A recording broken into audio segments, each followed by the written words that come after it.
আসসালামু আলাইকুম। আজ বৃহস্পতিবার 22 মে 2025। স্বাগত প্রবাসীর সিটি সৌদি বুলেটিনে। সাথে আছি আমি ফারাহ। শুরুতেই থাকছে শিরোনাম। সৌদিতে কাজ শেষে ফেরার পথে গাড়ির চাপায় পিষ্ট বাংলাদেশি, সড়কে ঝরল তাজা প্রাণ। সৌদিতে লাফিয়ে বাড়ছে তাপমাত্রা, ভোগান্তি বাড়বে প্রবাসী কর্মীদের। মাঝ আকাশে ভয়াবহ ঝড়ের কবলে ইন্ডিগোর ফ্লাইট, ধসে গেল বিমানের সামনের অংশ। সৌদি প্রবাসী 3 ভাইয়ের বাড়িতে দুর্ধর্ষ চুরি, 20 ভরি স্বর্ণালংকার লুট। দর্শক দেখছিলেন শিরোনাম, এবারে বিস্তারিত। রেমিটেন্স যোদ্ধাদের ঢাকায় বিশেষ ছাড়ে রেডি ফ্ল্যাট দিচ্ছে শতভাগ বিশ্বস্ত ও নির্ভরযোগ্য প্রতিষ্ঠান প্রবাসীর সিটি।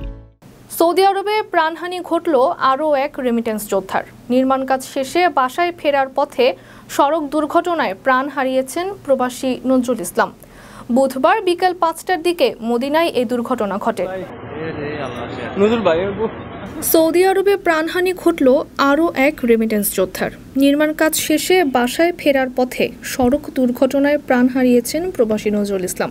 বুধবার বিকেল 5টার দিকে মদিনায় এই দুর্ঘটনা ঘটে। আয়শা ওই গাছটা সহ তাকে একবারে নিহত নজরুল ব্রাহ্মণবাড়িয়া সদর উপজেলার বাসুদেব ইউনিয়নের কোড্ডা গ্রামের দক্ষিণ পাড়ার মন মিয়ার ছেলে। পরিবার ও স্থানীয় সূত্রে জানা যায়, নজরুল ছিলেন পরিবারের একমাত্র উপার্জনক্ষম ব্যক্তি। দিন রাত কষ্ট করে রোদে ঝড়ে কাজ করে পরিবারের মুখে হাসি রেখেছিলেন তিনি। বুধবার বিকেলে কাজ শেষ করে রাস্তা পার হওয়ার সময় পেছন থেকে ছুটে আসা একটি বেপরোয়া প্রাইভেট কার নিয়ন্ত্রণ হারিয়ে তার উপর দিয়ে চলে যায়। ঘটনাস্থলেই তার মৃত্যু হয়। এই ঘটনার একটি ভিডিও ফুটেজ সামাজিক যোগাযোগ মাধ্যমে ভাইরাল হয়েছে। সেখানে দেখা যায় বেশ সাবধানেই রাস্তা পার হচ্ছিল নজরুল। তিনি যখন সড়ক বিভাজকে পৌঁছান, আচমকা পেছন থেকে একটি গাড়ি দুর্ঘটনার কবলে পড়ে। গতি এতটাই তীব্র ছিল যে এতে সড়ক বিভাজকের একটি গাছও সম্পূর্ণ উপড়ে গেছে। এই ঘটনায় প্রবাসী কমিউনিটিতে শোকের ছায়া নেমে এসেছে। দুনিয়া থেকে বিদায় করে দিয়েছে। আল্লাহ যাতে ওনাকে জান্নাতের উচ্চ মুকাম দান করুন। বিদেশ থেকে প্রিয়জনকে উপহার পাঠান প্রবাসী শপের মাধ্যমে। যোগাযোগ করুন স্ক্রিনে দেওয়া নম্বরে। সৌদি আরবের আবহাওয়ায় বড় ধরনের পরিবর্তনের ইঙ্গিত পাওয়া যাচ্ছে। আগামী কয়েকদিন দেশটির আকাশে শক্তিশালী উচ্চচাপ বায়ুমণ্ডল সক্রিয় থাকবে, যার প্রভাবে দেশ জুড়ে অতিরিক্ত তাপমাত্রা বৃদ্ধি পাবে। এর ফলে সারা দেশে স্বাভাবিক তাপমাত্রার চেয়ে 4 থেকে 6 ডিগ্রি সেলসিয়াস বেশি হতে পারে। বিশেষ করে রাজধানী রিয়াদে তাপমাত্রা 44 থেকে 45 ডিগ্রির মধ্যে ওঠানামা করার সম্ভাবনা রয়েছে, যে সংবাদ প্রবাসী কর্মীদের জন্য অত্যন্ত অস্বস্তিকর। সৌদি আরবে আগামী 1 জুন থেকে আনুষ্ঠানিকভাবে গ্রীষ্মকাল শুরু হতে যাচ্ছে। দেশটির জাতীয় আবহাওয়া কেন্দ্র জানিয়েছে, এদিন থেকে দেশটির বিভিন্ন অঞ্চলে তাপমাত্রা ধীরে ধীরে বাড়তে থাকবে। এনএমসির মুখপাত্র হুসেইন আল কাহতানির বরাতে সৌদি গ্যাজেটের প্রতিবেদনে জানানো হয়, বৃহস্পতিবার রিয়াদে সর্বোচ্চ তাপমাত্রা রেকর্ড করা হয়েছে 45 ডিগ্রি সেলসিয়াস। আবহাওয়াবিদরা নাগরিকদেরকে সতর্ক থাকার পরামর্শ দিয়েছেন। সবার প্রতি যথাসম্ভব সরাসরি সূর্যের আলো এড়িয়ে চলা, প্রচুর পরিমাণে পানি পান করা এবং আবহাওয়া পরিস্থিতির দিকে সতর্ক নজর রাখার আহ্বান জানানো হয়েছে। আপনার স্বপ্নগুলো আকাশ ছুবে প্রবাসীর হেলিকপ্টারের মাধ্যমে। বিয়ে, জন্মদিন অথবা যে কোনো বিশেষ প্রয়োজনে হেলিকপ্টার ভাড়া করতে যোগাযোগ করুন স্ক্রিনে দেওয়া নম্বরে। প্রবাসীর হেলিকপ্টার, নিরাপদ ও সাশ্রয়ী বাহনের বিশ্বস্ত নাম।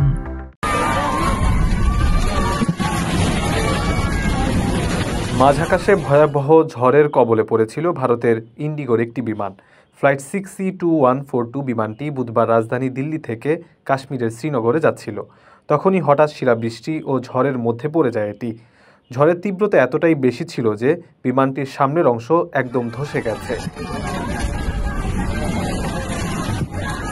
এক্সে প্রকাশিত ভিডিওতে দেখা যাচ্ছে বিমানের ভেতর আতঙ্কগ্রস্ত যাত্রীরা চিৎকার চেঁচামেচি করছেন। এ সময় অনেকেই সৃষ্টিকর্তার নাম জোরে জোরে উচ্চারণ করছিলেন। যিনি ভিডিও করেছেন তার চেহারাতেও আতঙ্কের ছাপ স্পষ্ট ছিল।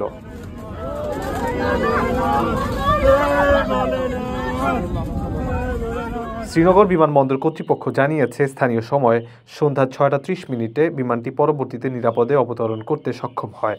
এয়ারলাইন্সটি জানিয়েছে, পাইলট ও ক্রুরা সাধারণ প্রোটোকল অনুসরণ করেই এটি নিরাপদে অবতরণ করেন।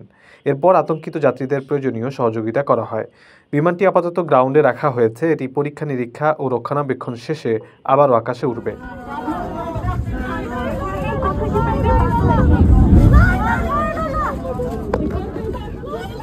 ওয়াইস মাকবুল নামে এক যাত্রী মাইক্রো ব্লগিং সাইট এক্সে লিখেছেন, আমি বিমানে ছিলাম এবং বাড়িতে যাচ্ছিলাম। এটি ছিল সাক্ষাৎ মৃত্যুর অভিজ্ঞতা। বিমানের নাক ক্ষতিগ্রস্ত হয়েছে। ঝড়ের সময় সবার মধ্যে আতঙ্ক তৈরি হয় এবং মানুষ চিৎকার করতে আরম্ভ করে। সবাই ভীষণ ভয় পেয়ে গিয়েছিল।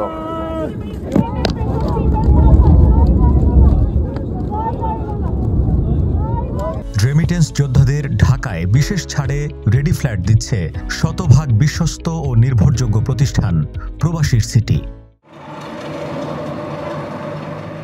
ব্রাহ্মণবাড়িয়া শহরে সৌদি প্রবাসীর বাড়িতে দুর্ধর্ষ চুরির ঘটনা ঘটেছে।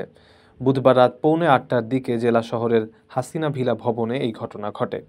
এ সময় 20 ভরি স্বর্ণালংকার নিয়ে যায় চোরের দল। বাড়ির অভিভাবক হাসনা বেগম জানান, তার 5 ছেলের মধ্যে 4 জন ছেলেই প্রবাসে থাকেন। এর মধ্যে 1 ছেলে পর্তুগাল ও 3 ছেলে থাকেন সৌদি আরবে। 3 তলা ভবনের 2য় ও 3য় তলায় তারা বাস করেন। নিচতলায় 2টি ফ্ল্যাট ভাড়া দেয়া। দোতলার পশ্চিম পাশের ফ্ল্যাটে পর্তুগাল প্রবাসী বড় ছেলের পরিবার থাকে। এর পাশে ফ্ল্যাটে ছোট ছেলের পরিবার থাকে। বুধবার সন্ধ্যায় তার বড় ছেলের স্ত্রী ফ্ল্যাটে তালা দিয়ে বাবার বাড়িতে চলে যান। তার স্বামীও দেশে থাকা ছেলেকে নিয়ে ঢাকায় গিয়েছেন। তাই তিনি 3য় তলার আরেক ছেলের ফ্ল্যাটে ওঠেন। বলেন, সন্ধ্যার পর আমি দোতলার নেমে এসে দেখি এক ছেলে ফ্ল্যাটের সামনে দরজায় নাড়াচাড়া করছে। ভেবেছিলাম নিজের নাতি, নাম ধরে ডাকতেই চোর হাতে একটা ব্যাগ নিয়ে দৌড়ে পালিয়ে যায়। পরে দেখি দরজায় তালা ভেঙে ঘরে ঢুকেছে। ঘরের আলমিরা ভেঙে ভেতরের সিন্দুকও ভেঙে ফেলেছে। তিনি দাবি করেন, আলমিরার সিন্দুকে থাকা 20 ভরি স্বর্ণালংকার চুরি করে নিয়ে গেছে চোরের দল। এর মধ্যে সৌদি আরব থেকে দেশে ফেরা তার ছোট ছেলের স্ত্রীর 8 ভরি ও বড় ছেলের স্ত্রীর 12 ভরি স্বর্ণালংকার রয়েছে। পরে থানায় খবর দেওয়া হলে পুলিশ আসে ঘটনাস্থলে। বিদেশ থেকে প্রিয়জনকে উপহার পাঠান প্রবাসী শপের মাধ্যমে। যোগাযোগ করুন স্ক্রিনে দেওয়া নম্বরে। দর্শক দেখছিলেন প্রবাসীর সিটি সৌদি বুলেটিন। শেষ করার আগে শিরোনামগুলো জানিয়ে দিচ্ছি আরও একবার।